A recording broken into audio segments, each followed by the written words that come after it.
বাংলাদেশ পুস্তক প্রকাশক ও বিক্রেতা সমিতি আয়োজিত আম, বেড়া শাখার পক্ষ থেকে সুদূর দিনাজপুরের স্বপ্নপুরী তে আনন্দ ভ্রমণে কিছু অংশ এর পূর্বে প্রকাশ করা হয়েছে।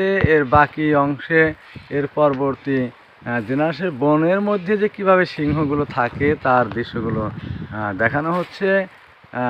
এইখানে একটি দাঁড়িয়ে আছে, এখানে একটি দুইটি বাচ্চা নিয়ে সিংহী তার বাচ্চাকে দুধ পান করাচ্ছে। এছাড়া আরেকটি বসে আছে এবং সিংহী চিন্তিত অবস্থায় এখানে বসে আছে।